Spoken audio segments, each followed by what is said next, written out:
سورۃ الدہر، سورہ دہر کا تعارف، مقام نزول۔ امام مجاہد حضرت قتادہ رضی اللہ تعالی عنہما اور جمہور مفسرین کے نزدیک سورہ دہر مدینہ منورہ میں نازل ہوئی ہے، اور بعض مفسرین نے کہا ہے کہ یہ سورت مکہ مکرمہ میں نازل ہوئی ہے، اور بعض مفسرین کے نزدیک اس سورت کی کچھ آیتیں مکہ مکرمہ میں نازل ہوئی ہیں اور کچھ آیتیں مدینہ منورہ میں نازل ہوئی ہیں۔ رکوع اور آیات کی تعداد، اس سورت میں 2 رکوع اور 31 آیتیں ہیں۔ دہر نام رکھنے کی وجہ، لمبے زمانے کو عربی میں دہر کہتے ہیں، نیز سورہ دہر کا ایک نام سورہ انسان بھی ہے، اور یہ دونوں نام اس کی پہلی آیت سے ماخوذ ہیں۔ سورہ دہر کے مضامین، اس سورت کا مرکزی مضمون یہ ہے کہ اس میں آخرت کے احوال بیان کیے گئے ہیں، اور اس سورت میں یہ مضامین بیان ہوئے ہیں۔ نمبر 1، اس سورت کے شروع میں انسان کی تخلیق کی ابتدا کے بارے میں بیان کیا گیا، اور یہ بتایا گیا کہ اس کا امتحان لینے کے لیے اللہ تعالیٰ نے اسے سننے والا اور دیکھنے والا بنایا ہے۔ نمبر 2، انسانوں کی 2 قسمیں بیان کی گئیں کہ بعض انسان شکر گزار ہیں اور بعض ناشکر ہیں۔ شکر کرنے والوں کی جزا جنت ہے اور ناشکری کرنے والوں کی سزا جہنم ہے۔ نمبر 3، نیک مسلمانوں کی جزا جنت کے اوصاف بیان کیے گئے اور ان کے وہ اعمال بتائے گئے جس کی وجہ سے وہ اس جزا کے مستحق ہوئے۔ نمبر 4، یہ بتایا گیا کہ نبی اکرم علیہ الصلوۃ والسلام پر قرآن مجید تھوڑا تھوڑا کر کے نازل کیا گیا، نیز آپ علیہ الصلوۃ والسلام کو کفار کی طرف سے پہنچنے والی ایذاؤں پر صبر کرنے کی تلقین کی گئی۔ نمبر 5، دنیا کی فانی نعمتوں سے محبت کرنے اور آخرت کی ہمیشہ باقی رہنے والی نعمتوں کو ترک کرنے کی مذمت اور کفر و عناد پر وعید بیان کی گئی۔ نمبر 6، اس سورت کے آخر میں بتایا گیا کہ قرآن مجید تمام انسانوں کے لیے نصیحت ہے، تو جو چاہے اس سے نصیحت حاصل کر کے اپنے رب عز و جل کی طرف راہ اختیار کرے۔ سورہ قیامہ کے ساتھ مناسبت، سورہ دہر کی اپنے سے ما قبل سورت قیامہ کے ساتھ ایک مناسبت یہ ہے کہ سورہ قیامہ میں جنت اور جہنم کے اوصاف اجمالی طور پر بیان کیے گئے، اور سورہ دہر میں جہنم کے اوصاف اور خاص طور پر جنت کے اوصاف تفصیل سے بیان کیے گئے ہیں۔ دوسری مناسبت یہ ہے کہ سورہ قیامہ میں قیامت کے دن کافروں اور فاجروں کو پیش آنے والے دردناک امور بیان کیے گئے، اور سورہ دہر میں نیک مسلمانوں کو قیامت کے دن ملنے والی نعمتوں کا ذکر فرمایا گیا ہے۔ بسم اللہ الرحمن الرحیم۔ ترجمہ، اللہ کے نام سے شروع جو نہایت مہربان رحمت والا ہے۔ هل أتى على الإنسان حين من الدهر لم يكن شيئا مذكورا۔ ترجمہ، بے شک آدمی پر ایک وقت وہ گزرا کہ وہ کوئی ذکر کے قابل چیز نہ تھا۔ هل أتى على الإنسان حين من الدهر، بے شک آدمی پر ایک وقت وہ گزرا۔ اکثر مفسرین کے نزدیک اس آیت میں انسان سے مراد حضرت آدم علیہ الصلوۃ والسلام ہیں۔ اس صورت میں آیت کا معنی یہ ہے کہ روح پھونکے جانے سے پہلے حضرت آدم علیہ الصلوۃ والسلام پر 40 سال کا وقت ایسا گزرا ہے کہ وہ کوئی قابل ذکر چیز نہ تھے، کیونکہ وہ ایک مٹی کا خمیر تھے، نہ کہیں ان کا ذکر تھا، نہ ان کو کوئی جانتا تھا، اور نہ کسی کو ان کی پیدائش کی حکمتیں معلوم تھی۔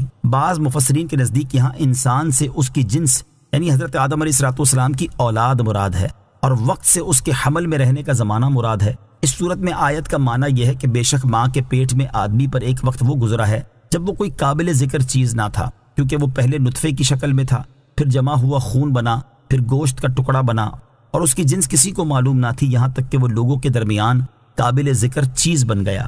نبی کریم علیہ الصلوۃ والسلام کی عظمت و شان، یہاں ایک نقطہ قابل ذکر ہے کہ حضرت آدم علیہ الصلوۃ والسلام پر ایک زمانہ ایسا گزرا ہے کہ ان کا کہیں ذکر نہ تھا، جبکہ اللہ تعالیٰ نے کائنات وجود میں آنے سے پہلے ہی اپنے حبیب علیہ الصلوۃ والسلام کا ذکر جاری فرما دیا اور آپ علیہ الصلوۃ والسلام کی عظمت کو بیان فرما دیا، جیسا کہ ارشاد باری تعالیٰ ہے، وَإِذْ أَخَذَ اللَّهُ مِيثَاقَ النَّبِيِّينَ لَمَا آتَيْتُكُم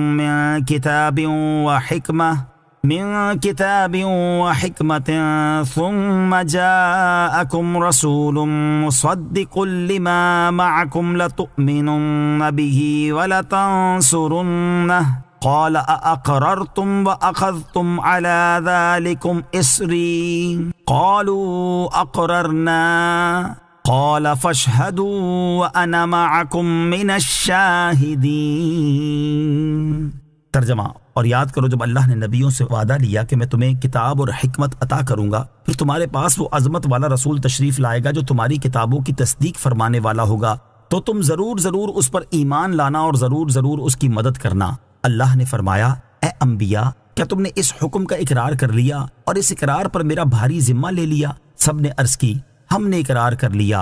اللہ نے فرمایا، تو اب ایک دوسرے پر بھی گواہ بن جاؤ اور میں خود بھی تمہارے ساتھ گواہوں میں سے ہوں۔ اور حضرت آدم علیہ السلام نے اپنی پیدائش کے بعد عرش پر نبی کریم صلی اللہ تعالی علیہ وآلہ وسلم کا نام پاک لکھا دیکھا اور آپ علیہ السلام کی عظمت کو پہچان گئے. جیسا کہ حضرت عمر بن خطاب رضی اللہ تعالی عنہ سے روایت ہے، رسول کریم صلی اللہ تعالی علیہ وآلہ وسلم نے ارشاد فرمایا، جب حضرت آدم علیہ السلام سے لغزش سرزد ہوئی تو انہوں نے عرش کی طرف اپنا سر اٹھایا اور عرض کی، اے اللہ، میں محمد کے وسیلے سے سوال کرتا ہوں کہ تو میری مغفرت فرما دے. اللہ تعالیٰ نے حضرت آدم علیہ السلام کی طرف وحی فرمائی کہ محمد کون ہے. حضرت آدم علیہ السلام نے عرض کی، اے اللہ عز و جل، تیرا نام برکت والا ہے. جب تو نے مجھے پیدا کیا تو میں نے سر اٹھا کر تیرے عرش کی طرف دیکھا تو اس میں لکھا ہوا تھا، لا الہ الا اللہ محمد الرسول اللہ.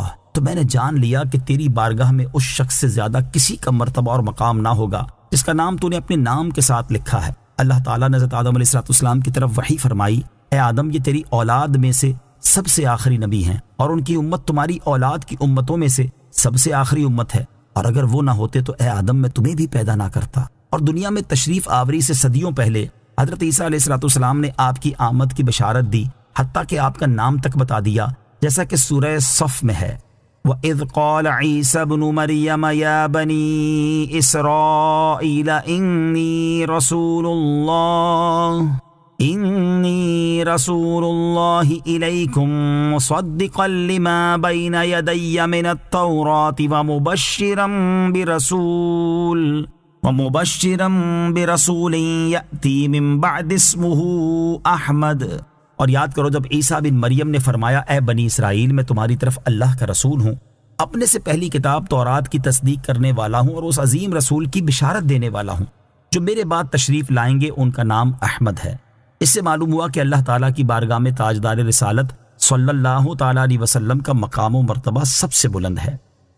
اِنَّا خَلَقْنَا الْإِنسَانَ مِن نُطْفَةٍ أَمْشَاجٍ نَبْتَلِيهِ فَجَعَلْنَاهُ سَمِيعًا بَصِيرًا. إِنَّا هَدَيْنَاهُ السَّبِيلَ إِمَّا شَاكِرًا وَإِمَّا كَفُورًا. ترجمہ: بے شک ہم نے آدمی کو ملی ہوئی منی سے پیدا کیا تاکہ ہم اس کا امتحان لیں، تو ہم نے اسے سننے والا، دیکھنے والا بنا دیا. بے شک ہم نے اسے راستہ دکھا دیا، اب یا شکر گزار ہے اور یا ناشکری کرنے والا ہے. اِنَّا خَلَقْنَا الْإِنسَانَ مِن نُطْفَةٍ أَمْشَاجٍ. بے شک ہم نے آدمی کو ملی ہوئی منی سے پیدا کیا. آیت کے اس حصے میں اللہ تعالیٰ نے انسانوں کی پیدائش سے متعلق اپنے قانون کو بیان فرمایا کہ اس نے آدمی کو مرد و عورت کی ملی ہوئی منی سے پیدا کیا، جبکہ اللہ تعالیٰ کی قدرت انسان کی پیدائش کے سلسلے میں اس ذریعے کی محتاج نہیں. جیسا کہ اللہ تعالیٰ نے حضرت آدم علیہ السلام کو ماں اور باپ دونوں کے بغیر پیدا کر دیا، حضرت حوا رضی اللہ تعالیٰ عنہا کو بغیر ماں کے پیدا کر دیا، اور حضرت عیسیٰ علیہ السلام کو بغیر باپ کے پیدا کر دیا. نبتلی، تاکہ ہم اس کا امتحان لیں. یعنی جب ہم نے انسان کو پیدا کیا تو اس وقت ارادہ کیا کہ ہم اسے مکلف کر کے اپنے احکامات اور ممنوعات سے اس کا امتحان لیں، تو ہم نے اسے سننے والا، دیکھنے والا بنا دیا تاکہ وہ دلائل کا مشاہدہ کر سکے اور آیات کو غور سے سن سکے. یاد رہے کہ یہاں انسان سے مراد حضرت آدم علیہ السلام کی اولاد مراد ہے. اِنَّا هَدَيْنَاهُ السَّبِيلَ. بے شک ہم نے اسے راستہ دکھا دیا. ارشاد فرمایا کہ بے شک ہم نے ظاہری اور باطنی حواس عطا کرنے کے بعد انسان کو دلائل قائم کر کے، رسول بھیج کر اور کتابیں نازل فرما کر ہدایت کا راستہ دکھا دیا. اب چاہے وہ ایمان قبول کر کے شکر گزار بنے یا کفر کر کے ناشکری کرنے والا بنے. إِنَّا أَعْتَدْنَا لِلْكَافِرِينَ سَلَاسِلَ وَأَغْلَالًا وَسَعِيرًا. ترجمہ: بے شک ہم نے کافروں کے لیے زنجیریں اور طوق اور بھڑکتی آگ تیار کر رکھی ہیں. اِنَّا أَعْتَدْنَا لِلْكَافِرِينَ. بے شک ہم نے کافروں کے لیے تیار کر رکھی ہیں. اس سے پہلی آیت میں کافروں اور ایمان والوں کا ذکر کیا، اور اس آیت میں وہ چیزیں بیان کی جا رہی ہیں جو کافروں کے لیے تیار کی گئی ہیں. چنانچہ ارشاد فرمایا کہ بے شک ہم نے آخرت میں کافروں کے لیے زنجیریں تیار کر رکھی ہیں جن سے باندھ کر انہیں دوزخ میں گھسیٹا جائے گا، اور ان کے لیے طوق تیار کر رکھے ہیں جو ان کے گلوں میں ڈالے جائیں گے، اور ان کے لیے بھڑکتی آگ تیار کر رکھی ہے جس میں انہیں جلایا جائے گا. إِنَّ الْأَبْرَارَ يَشْرَبُونَ مِن كَأْسٍ كَانَ مِزَاجُهَا كَافُورًا عَيْنًا يَشْرَبُ بِهَا عِبَادُ اللَّهِ يُفَجِّرُونَهَا تَفْجِيرًا. ترجمہ: بے شک نیک لوگ اس جام سے پیئیں گے جس میں کافور ملا ہوا ہوگا. وہ کافور ایک چشمہ ہے جس سے اللہ کے نہایت خاص بندے پیئیں گے. وہ اسے جہاں چاہیں گے بہا کر لے جائیں گے. ان الابرار، بے شک نیک لوگ. کفار کا حال بیان کرنے کے بعد اب اس آیت اور اس کے بعد والی آیت میں ایمان والوں کا حال بیان کیا جا رہا ہے کہ بے شک نیک لوگ جنت میں اس جام میں سے پیئیں گے جس میں کافور ملا ہوا ہوگا. وہ کافور جنت میں ایک چشمہ ہے جس سے اللہ تعالیٰ کے نہایت خاص بندے پیئیں گے، اور وہ اپنے مکانات اور محلوں میں اسے آسانی کے ساتھ جہاں چاہیں بہا کر لے جائیں گے. نیز کافور ملا جام پینے سے انہیں کوئی نقصان نہ ہوگا، کیونکہ جنتی لوگ جنت سے جو کچھ کھائے پیئیں گے اس سے انہیں کوئی نقصان نہیں پہنچے گا. يوفون بالنذر ويخافون يوما كان شره مستطيرا. ترجمہ: وہ اپنی منتیں پوری کرتے ہیں اور اس دن سے ڈرتے ہیں جس کی برائی پھیلی ہوئی ہوگی. یوفون بالنذر، وہ اپنی منتیں پوری کرتے ہیں. اللہ تعالیٰ کے نیک بندوں کا ثواب بیان فرمانے کے بعد اب ان کے وہ اعمال ذکر فرمائے جا رہے ہیں جن کی وجہ سے انہیں یہ ثواب حاصل ہوا. پہلا عمل، اللہ تعالیٰ کے نیک بندے طاعت و عبادت اور شریعت کے واجبات پر عمل کرتے ہیں، حتیٰ کہ وہ عبادات جو واجب نہیں لیکن منت مان کر انہیں اپنے اوپر واجب کر لیا تو انہیں بھی ادا کرتے ہیں. منت کی دو صورتیں. یاد رہے، منت کی ایک صورت یہ ہے کہ جو چیز آدمی پر واجب نہیں ہے اسے کسی شرط کے ساتھ اپنے اوپر واجب کر لے. اس کا حکم یہ ہے کہ اگر ایسے کام کی شرط لگائی جس کے ہو جانے کی خواہش ہے، مثلا یوں کہا کہ اگر میرا مریض اچھا ہو گیا یا میرا مسافر خیریت سے واپس آ گیا تو میں راہ خدا میں اس قدر صدقہ کروں گا یا اتنی رکعت نماز پڑھوں گا یا اتنے روزے رکھوں گا. تو اس صورت میں جب وہ کام ہو گیا تو اتنی مقدار صدقہ کرنا اور اتنی رکعت نماز پڑھنا اور اتنے روزے رکھنا ضروری ہے. اس میں ایسا نہیں ہو سکتا کہ وہ کام نہ کرے اور منت کا کفارہ دے دے. اور اگر منت میں ایسے کام کی شرط لگائی جس کا ہونا نہیں چاہتا، مثلا یوں کہا کہ اگر میں تم سے بات کروں یا تمہارے گھر آؤں تو مجھ پر اتنے روزے ہیں، اس صورت میں اگر شرط پائی گئی یعنی اس سے بات کر لی یا اس کے گھر چلا گیا تو اب اسے اختیار ہے کہ جتنے روزے کہے تھے وہ رکھ لے یا کفارہ دے دے. منت کی دوسری صورت یہ ہے کہ کسی شرط کا ذکر کیے بغیر اپنے اوپر وہ چیز واجب کر لے جو واجب نہیں ہے. مثلا یوں کہے کہ میں نے اتنے روزوں کی منت مانی، یا اس طرح کہے کہ میں اللہ تعالیٰ کے لیے اتنے روزے رکھوں گا. اس کا حکم یہ ہے کہ جس چیز کی منت مانی وہ کرنا ضروری ہے، اس کے بدلے کفارہ نہیں دے سکتا. نوٹ: منت کے مسائل کے بارے میں تفصیلی معلومات حاصل کرنے کے لیے بحر شریعت جلد نمبر 2 حصہ 9 سے منت کا بیان مطالعہ فرمائیں. دوسرا عمل، اللہ تعالیٰ کے نیک بندے اس دن سے ڈرتے ہیں جس کی شدت اور سختی پھیلی ہوئی ہوگی. حضرت قتادہ رحمۃ اللہ تعالی فرماتے ہیں کہ اس دن کی شدت اس قدر پھیلی ہوئی ہوگی کہ آسمان پھٹ جائیں گے، ستارے گر پڑیں گے، چاند سورج بے نور ہو جائیں گے، پہاڑ ریزہ ریزہ ہو جائیں گے اور زمین پر کوئی عمارت باقی نہ رہے گی. وَيُطْعِمُونَ الطَّعَامَ عَلَى حُبِّهِ مِسْكِينًا وَيَتِيمًا وَأَسِيرًا. ترجمہ: اور وہ اللہ کی محبت میں مسکین اور یتیم اور قیدی کو کھانا کھلاتے ہیں. وَيُطْعِمُونَ الطَّعَامَ عَلَى حُبِّهِ، اور وہ اللہ کی محبت میں کھانا کھلاتے ہیں. اس آیت کا ایک معنی یہ ہے کہ اللہ تعالیٰ کے نیک بندے ایسی حالت میں بھی مسکین، یتیم اور قیدی کو کھانا کھلاتے ہیں جبکہ خود انہیں کھانے کی حاجت اور خواہش ہوتی ہے. دوسرا معنی یہ ہے کہ اللہ تعالیٰ کے نیک بندے مسکین، یتیم اور قیدی کو اللہ تعالیٰ کی محبت میں اور اس کی رضا حاصل کرنے کے لیے کھانا کھلاتے ہیں. مسکین اور یتیم کو کھانا کھلانے کی اہمیت. یاد رہے کہ مسکین اسے کہتے ہیں جس کے پاس کچھ نہ ہو، یہاں تک کہ وہ کھانے اور بدن چھپانے کے لیے اس بات کا محتاج ہے کہ لوگوں سے سوال کرے. اور یتیم اس نابالغ بچے کو کہتے ہیں جس کا باپ فوت ہو چکا ہو. مسکین اور یتیم کو کھانا کھلانے کی اہمیت کیا ہے، اس کا اندازہ ان آیات سے لگایا جا سکتا ہے. چنانچہ اللہ تعالیٰ ارشاد فرماتا ہے: اَرَأَيْتَ الَّذِي يُكَذِّبُ بِالدِّينِ فَذَلِكَ الَّذِي يَدُعُّ الْيَتِيمَ وَلَا يَحُضُّ عَلَى طَعَامِ الْمِسْكِينِ. ترجمہ: کیا تم نے اس شخص کو دیکھا جو دین کو جھٹلاتا ہے؟ پھر وہ ایسا ہے جو یتیم کو دھکے دیتا ہے اور مسکین کو کھانا دینے کی ترغیب نہیں دیتا.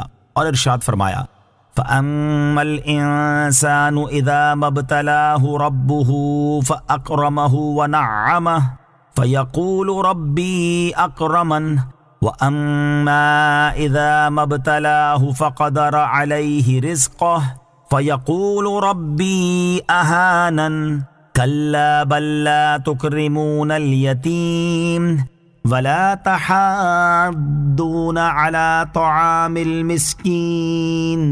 ترجمہ: تو بہرحال آدمی کو جب اس کا رب آزمائے کہ اس کو عزت اور نعمت دے تو اس وقت وہ کہتا ہے کہ میرے رب نے مجھے عزت دی، اور بہرحال جب اللہ عز و جل بندے کو آزمائے اور اس کا رزق اس پر تنگ کر دے تو کہتا ہے کہ میرے رب نے مجھے ذلیل کر دیا۔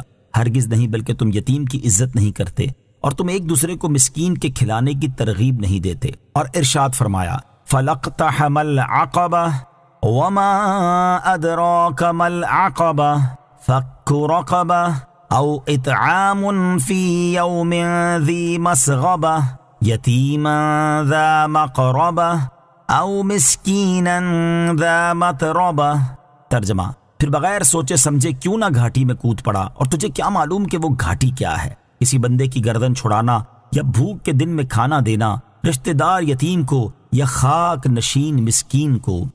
انما نطعمكم لوجه الله لا نريد منكم جزاء ولا شكورا انا نخاف من ربنا يوما عبوسا قمطريرا۔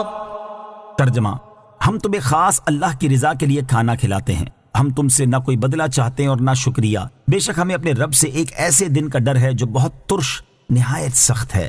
انما نطعمکم لوجہ اللہ، ہم تمہیں خاص اللہ کی رضا کے لیے کھانا کھلاتے ہیں۔ اس آیت اور اس کے بعد والی آیت میں فرمایا کہ اللہ تعالیٰ کے نیک بندے ان سے کہتے ہیں کہ ہم تمہیں خاص اس غرض سے کھانا کھلاتے ہیں تاکہ ہمیں اللہ تعالیٰ کی رضا حاصل ہو، اور ہم تم سے کوئی بدلہ یا شکر گزاری نہیں چاہتے، اور اس غرض سے کھانا کھلاتے ہیں کہ بے شک ہمیں اپنے رب عز و جل سے ایک ایسے دن کا ڈر ہے جس میں کافروں کے چہرے نہایت سخت بگڑے ہوئے ہوں گے، لہٰذا ہم اپنے عمل کی جزا یا شکر گزاری تم سے نہیں چاہتے، بلکہ ہم نے یہ عمل اس لیے کیا ہے تاکہ ہم اس دن خوف سے امن میں رہیں۔ کسی کے ساتھ بھلائی کرنے سے مقصود اللہ تعالیٰ کی رضا حاصل کرنا ہو۔ اس سے معلوم ہوا کہ صرف اللہ تعالیٰ کی رضا حاصل کرنے کے لیے کسی کے ساتھ بھلائی کرنی چاہیے، لوگوں کو دکھانا، اپنی واہ واہ چاہنا اور جس کے ساتھ بھلائی کی اس پر احسان جتانا یا اس کی طرف سے کوئی بدلہ حاصل کرنا مقصود نہ ہو۔ ایک اور مقام پر اللہ تعالیٰ ارشاد فرماتا ہے یا ایھا الذین آمنوا لا تبطلوا صدقاتکم بالمن والأذى كالذي ينفق ماله رئاء الناس۔ ترجمہ، اے ایمان والو، احسان جتا کر اور تکلیف پہنچا کر اپنے صدقے برباد نہ کر دو، اس شخص کی طرح جو اپنا مال لوگوں کے دکھلاوے کے لیے خرچ کرتا ہے۔ اور ارشاد فرمایا وَمَا آتَيْتُم مِّن رِّبًا لِّيَرْبُوَ فِي أَمْوَالِ النَّاسِ فَلَا يَرْبُو عِندَ اللَّهِ وَمَا آتَيْتُم مِّن زَكَاةٍ تُرِيدُونَ وَجْهَ اللَّهِ فَأُولَٰئِكَ هُمُ الْمُضْعِفُونَ۔ ترجمہ، اور جو مال تم لوگوں کو دو تاکہ وہ لوگوں کے مالوں میں بڑھتا رہے تو وہ اللہ کے نزدیک نہیں بڑھتا، اور جو تم اللہ کی رضا چاہتے ہوئے زکوٰۃ دیتے ہو تو وہی لوگ اپنے مال بڑھانے والے ہیں۔ فوقاهم الله شر ذلك اليوم ولقاهم نضرة وسرورا وجزاهم بما صبروا جنة وحريرا متكئين فيها على الأرائك لا يرون فيها شمسا ولا زمهريرا ودانية عليهم ظلالها وذللت قطوفها تذليلا۔ ترجمہ، تو انہیں اللہ اس دن کے شر سے بچا لے گا اور انہیں تر و تازگی اور خوشی دے گا، اور ان کے صبر کے سبب انہیں جنت اور ریشمی کپڑے بدلے میں دے گا۔ وہ جنت میں تختوں پر تکیہ لگائے ہوئے ہوں گے، نہ اس میں دھوپ دیکھیں گے اور نہ سخت سردی، اور اس کے سائے ان پر جھکے ہوں گے اور جنت کے گچھے جھکا کر نیچے کر دیے گئے ہوں گے۔ فوقاہم اللہ شر ذلک اليوم، تو انہیں اللہ اس دن کے شر سے بچا لے گا۔ ارشاد فرمایا کہ تو ان نیک بندوں کے خوف کی وجہ سے اللہ تعالیٰ انہیں اس دن کے شر سے بچا لے گا جس سے وہ ڈر رہے ہیں، اور ان کے چہروں میں تر و تازگی اور دلوں میں خوشی دے گا۔ وجزاہم بما صبروا، اور ان کے صبر کے بدلے انہیں بدلے میں دے گا۔ اس آیت اور اس کے بعد والی دو آیات کا خلاصہ یہ ہے کہ اللہ تعالیٰ اپنے نیک بندوں کو گناہ نہ کرنے، اللہ تعالیٰ کی اطاعت کرنے اور بھوک پر صبر کرنے کے بدلے جنت میں داخل کرے گا، اور انہیں ریشمی لباس پہنائے گا، اور وہ جنت میں تختوں پر تکیہ لگائے ہوں گے، اور دنیا کی طرح وہاں انہیں گرمی یا سردی کی کوئی تکلیف نہ ہوگی، اور جنتی درختوں کے سائے ان پر جھکے ہوئے ہوں گے، اور جنت کے درختوں کے گچھے جھکا کر نیچے کر دیے گئے ہوں گے تاکہ وہ کھڑے بیٹھے لیٹے ہر حال میں بآسانی گچھے لے سکیں اور جیسے چاہے کھا سکیں۔ وَيُطَافُ عَلَيْهِمْ بِآنِيَةٍ مِّن فِضَّةٍ وَأَكْوَابٍ كَانَتْ قوارير من فضة قدروها تقديرا۔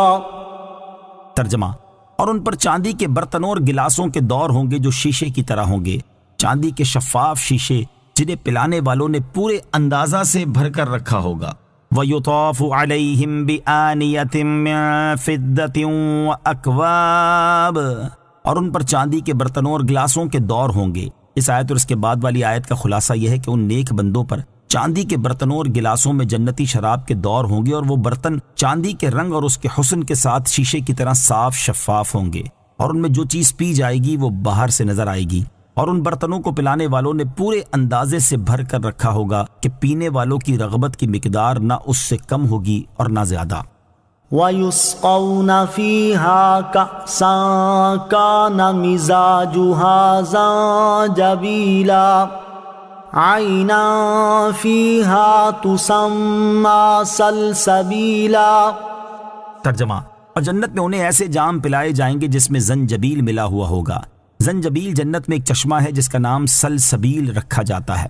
وَيُسْقَوْنَ فِيهَا كَأْسًا، اور جنت میں انہیں ایسے جام پلائے جائیں گے۔ اس آیت اور اس کے بعد والی آیت کا خلاصہ یہ ہے کہ جنت میں ان نیک بندوں کو پاکیزہ شراب کے ایسے جام پلائے جائیں گے جن میں زنجبیل یعنی ایسا پانی ملا ہوا ہوگا جو ذائقے بے ادرک کی طرح ہوگا، اور اس کے ملنے کی وجہ سے شراب کی لذت اور زیادہ ہو جائے گی۔ اور زنجبیل جنت میں ایک چشمہ ہے جسے جنتی فرشتے سلسبیل کہتے ہیں، کیونکہ اس کا پانی رواں اور آسانی سے حلق میں اتر جانے والا ہے۔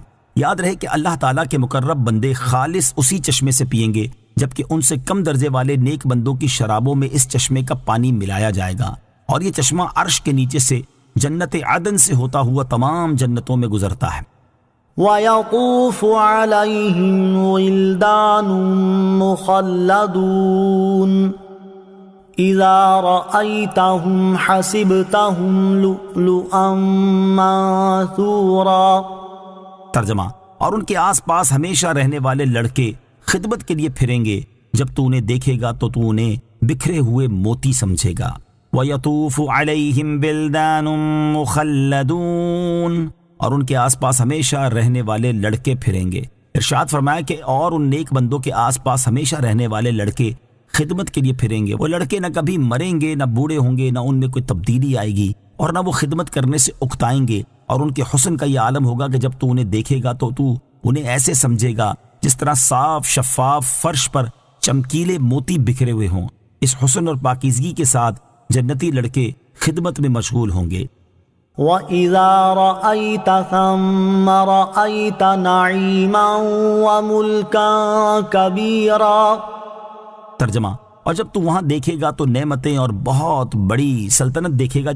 وَإِذَا رَأَيْتَ ثَمَّ، اور جب تو وہاں دیکھے گا، یعنی اے جنت میں داخل ہونے والے، جب تو جنت میں نظر اٹھائے گا تو وہاں ایسی نعمتیں دیکھے گا جن کا وصف بیان نہیں کیا جا سکتا، اور تو وہاں بہت بڑی سلطنت دیکھے گا جس کی حد اور انتہا نہیں، نہ اسے زوال آئے گا، نہ جنتی کو وہاں سے منتقل کیا جائے گا۔ اور اس سلطنت کی وسعت کا یہ عالم ہے کہ ادنا مرتبے کا جنتی جب اپنے ملک کو دیکھے گا تو 1000 برس کی راہ تک ایسے ہی دیکھے گا جیسے اپنے قریب کی جگہ دیکھتا ہو، اور قوت و دبدبے کا یہ حال ہوگا کہ فرشتے بھی اجازت کے بغیر نہیں آئیں گے۔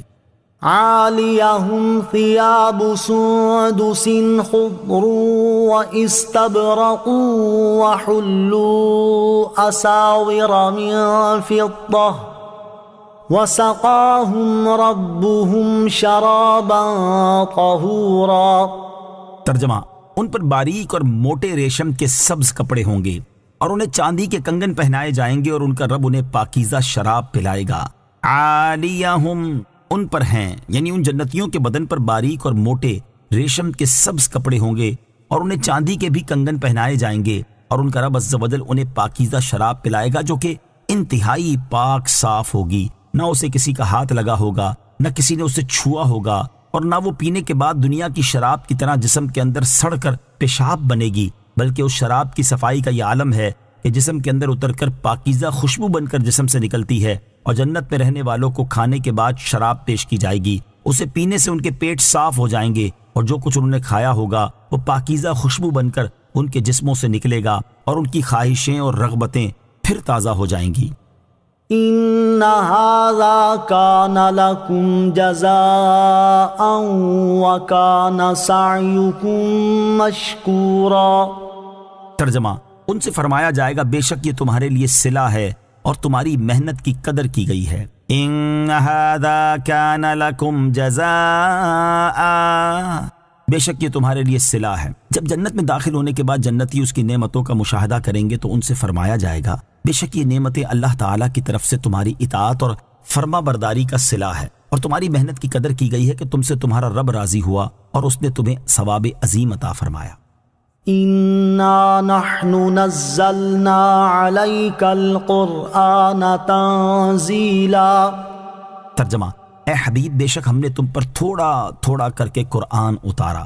انا نحن نزلنا علیک القرآن تنزیلا، بے شک ہم نے تم پر تھوڑا تھوڑا کر کے قرآن اتارا۔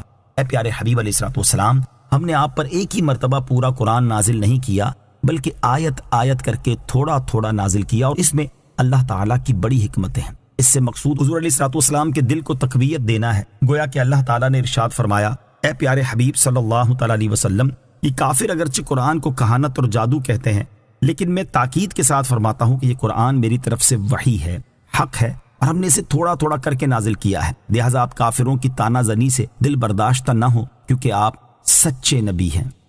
فاصبر لحكم ربك ولا تطع منهم آثما او كفورا۔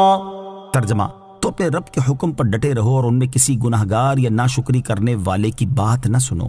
فاصبر لحکم ربک، تو اپنے رب کے حکم پر ڈٹے رہو۔ شان نزول، عتبہ بن ربیعہ اور ولید بن مغیرہ یہ دونوں نبی کریم علیہ الصلوۃ والسلام کے پاس آئے اور کہنے لگے کہ اگر آپ عورتیں اور مال حاصل کرنے کے لیے اپنے دین کی تبلیغ کر رہے ہیں تو اس کام سے باز آئیے۔ اور عتبہ نے کہا کہ اگر آپ ایسا کریں گے تو میں اپنی بیٹی سے آپ کی شادی کر دوں گا اور مہر کے بغیر آپ کی خدمت میں حاضر کر دوں گا۔ اور ولید نے کہا کہ میں آپ کو اتنا مال دے دوں گا کہ آپ راضی ہو جائیں گے۔ اس پر یہ آیت نازل ہوئی اور اللہ تعالیٰ نے اپنے حبیب علیہ الصلوۃ والسلام سے ارشاد فرمایا، اے پیارے حبیب صلی اللہ تعالیٰ علیہ وآلہ وسلم، آپ رسالت کی تبلیغ فرما کر اور اس میں مشقتیں اٹھا کر اور دین کے دشمنوں کی ایذائیں برداشت کر کے اپنے رب عز و جل کے حکم پر ڈٹے رہیں اور ان میں کسی گناہگار یا ناشکری کرنے والے کی بات نہ سنیں۔ واذکر اسم ربک بکرۃ وأصیلا ومن اللیل فاسجد له وسبحہ لیلا طویلا۔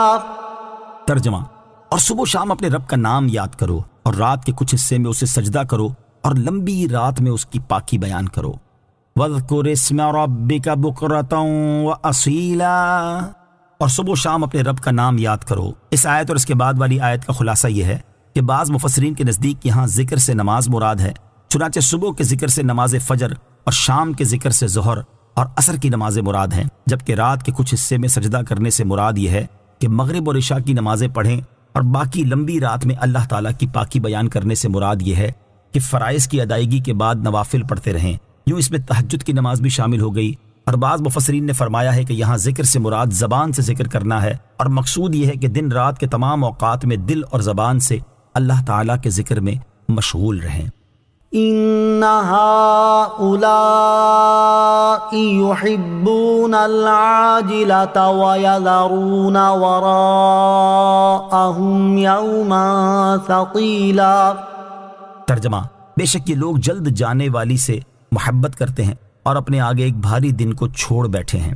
ان هؤلاء يحبون العاجلة، بے شک یہ لوگ جلد جانے والی سے محبت کرتے ہیں۔ رسول کریم صلی اللہ تعالیٰ علیہ وسلم سے مخاطب ہونے کے بعد اب اللہ تعالیٰ کفار کے حالات بیان فرما رہا ہے، چنانچہ ارشاد فرمایا کہ بے شک ان کفار مکہ کا حال یہ ہے کہ وہ جلد جانے والی دنیا کی محبت میں گرفتار ہیں اور اسے آخرت پر ترجیح دیتے ہیں، اور اپنے آگے قیامت کے اس دن کو چھوڑ بیٹھے ہیں جس کی شدتیں اور سختیاں کفار پر بھاری ہوں گی۔ یہ لوگ نہ اس دن پر ایمان لاتے ہیں اور نہ اس دن کے لیے عمل کرتے ہیں۔ دنیا سے محبت کب بری اور کب اچھی ہے، اس سے معلوم ہوا کہ جب دین کو چھوڑ کر دنیا سے محبت کی جائے تو یہ بری ہے، اور کفار کا طریقہ ہے، اور اگر دنیا کو دین کے لیے وسیلہ بنایا جائے تو اس سے محبت اچھی ہے۔ ہمارے اسلاف کا حال یہ تھا کہ وہ دنیا کا مال ملنے پر خوش ہونے کی بجائے غمزدہ ہو جایا کرتے تھے اور دین کی خاطر دنیا کا مال حاصل کرنے کی کوشش کیا کرتے تھے۔ جیسا کہ ایک مرتبہ حضرت عبد الرحمن بن عوف رضی اللہ تعالیٰ عنہ روزے سے تھے، جب افطار کے وقت ان کے سامنے کھانا لایا گیا تو فرمایا، حضرت مصعب بن عمیر رضی اللہ تعالیٰ عنہ شہید کیے گئے اور وہ مجھ سے بہتر تھے، انہیں ایک چادر کا کفن دیا گیا، اگر ان کے سر کو چھپایا جاتا تو قدم کھل جاتے تھے اور قدموں کو چھپایا جاتا تو سر کھل جاتا تھا۔ حضرت حمزہ رضی اللہ تعالیٰ عنہ شہید کیے گئے اور وہ مجھ سے بہتر تھے، پھر ہمارے لیے دنیا خوب کشادہ کر دی گئی اور ہمیں دنیا کا مال عطا فرما دیا گیا، میں اس بات سے ڈرتا ہوں کہ کہیں یہ ہماری نیکیوں کا جلد بدلہ نہ مل رہا ہو۔ پھر رونے لگے اور کھانا چھوڑ دیا۔ حضرت حماد بن زید رحمت اللہ تعالی علیہ فرماتے ہیں، حضرت عبداللہ ابن مبارک رضی اللہ تعالیٰ عنہ کپڑے کی تجارت کیا کرتے تھے۔ ایک مرتبہ انہوں نے فرمایا کہ اگر 5 افراد نہ ہوتے تو میں تجارت نہ کرتا۔ کسی نے ان سے کہا، اے ابو محمد وہ 5 افراد کون ہیں؟ انہوں نے فرمایا، نمبر 1 حضرت سفیان ثوری، نمبر 2 حضرت سفیان بن عیینہ، نمبر 3 حضرت فضیل بن عیاض، نمبر 4 حضرت محمد بن سماک، اور نمبر 5 حضرت ابن الیہ رضی اللہ تعالی عنہم۔ حضرت عبداللہ ابن مبارک رضی اللہ تعالیٰ عنہ خراسان شہر تک تجارت کے لیے جاتے اور تجارت سے جو نفع ہوتا اس میں سے اپنے اہل خانہ کا اور حج کا خرچہ نکال کر باقی جو کچھ بچتا وہ ان 5 حضرات کی خدمت میں پیش کر دیتے تھے۔ نحن خلقناهم وشددنا أسرهم وَإِذَا شِئْنَا بَدَّلْنَا أَمْثَالَهُمْ تَبْدِيلًا۔ ترجمہ، ہم نے انہیں پیدا کیا اور ان کے اعضاء اور جوڑ مضبوط کیے اور ہم جب چاہیں ان جیسے اور بدل دیں۔ نحن خلقناہم، ہم نے انہیں پیدا کیا۔ ارشاد فرمایا کہ ہم نے انہیں منی سے پیدا کیا اور ان کے اعضاء اور جوڑ مضبوط کیے تاکہ ان کے لیے کھڑے ہونا، بیٹھنا، پکڑنا اور حرکت کرنا ممکن ہو جائے، اور خالق کا حق یہ ہے کہ اس کا شکر ادا کیا جائے اور اس کی ناشکری نہ کی جائے، اور ہم جب چاہیں انہیں ہلاک کر دیں اور ان کی بجائے تخلیق میں ان جیسے اور لوگ لے آئیں جو کہ اطاعت شعار ہوں۔ ان هذه تذکرہ فمن شاء اتخذ الى ربه سبیلا وما تشاءون الا ان يشاء اللہ ان اللہ کان علیما حکیما يدخل من يشاء في رحمته والظالمين أعد لهم عذابا أليما۔ ترجمہ، بے شک یہ ایک نصیحت ہے تو جو چاہے اپنے رب کی طرف راہ اختیار کرے، اور تم کچھ نہیں چاہتے مگر یہ کہ اللہ چاہے، بے شک اللہ خوب علم والا، بڑا حکمت والا ہے، وہ اپنی رحمت میں جسے چاہتا ہے داخل فرماتا ہے، اور ظالموں کے لیے اس نے دردناک عذاب تیار کر رکھا ہے۔ ان هذه تذکرہ، بے شک یہ ایک نصیحت ہے۔ ارشاد فرمائے کہ بے شک یہ صورت مخلوق کے لیے نصیحت ہے، جو چاہے دنیا میں اپنی ذات کے لیے اپنے رب عز و جل کی عبادت کر کے اور اس کے رسول کی پیروی کر کے اپنے رب عز و جل کی طرف راہ اختیار کرے۔ وما تشاءون الا ان یشاء اللہ، اور تم کچھ نہیں چاہتے مگر یہ کہ اللہ چاہے۔ ارشاد فرمایا کہ تم کچھ نہیں چاہتے مگر تبھی کچھ ہوتا ہے جبکہ اللہ تعالیٰ چاہے، کیونکہ جو کچھ ہوتا ہے اسی کی مشیت سے ہوتا ہے، بے شک وہ اپنی مخلوق کے احوال جانتا ہے اور انہیں پیدا کرنے میں حکمت والا ہے۔ آیت وَمَا تَشَاءُونَ إِلَّا أَن يَشَاءَ اللَّهُ سے معلوم ہونے والے مسائل۔ اس آیت سے 2 مسئلے معلوم ہوئے۔ نمبر 1، انسان پتھر کی طرح بے اختیار نہیں بلکہ اسے اختیار اور ارادہ ملا ہے۔ نمبر 2، انسان اپنے ارادے میں بالکل مستقل اور اللہ تعالیٰ سے بے نیاز نہیں بلکہ اس کا ارادہ اللہ تعالیٰ کے ارادے کے ماتحت ہے، لہٰذا انسان مختار مطلق نہیں، اسی عقیدے پر ایمان کا مدار ہے۔ یدخل من یشاء فی رحمتہ، وہ اپنی رحمت میں جسے چاہتا ہے داخل فرماتا ہے، یعنی اللہ تعالیٰ جسے چاہتا ہے اسے اپنے فضل و احسان سے ایمان عطا فرما کر اپنی جنت میں داخل فرماتا ہے، اور کافروں کے لیے اس نے دردناک عذاب تیار کر رکھا ہے، اور وہ ظالم اس لیے ہیں کہ انہوں نے اللہ تعالیٰ کی عبادت کرنے کی بجائے بتوں وغیرہ کی عبادت کر کے اپنی جانوں پر ظلم کیا ہے۔ آمنت باللہ صدق اللہ العظیم۔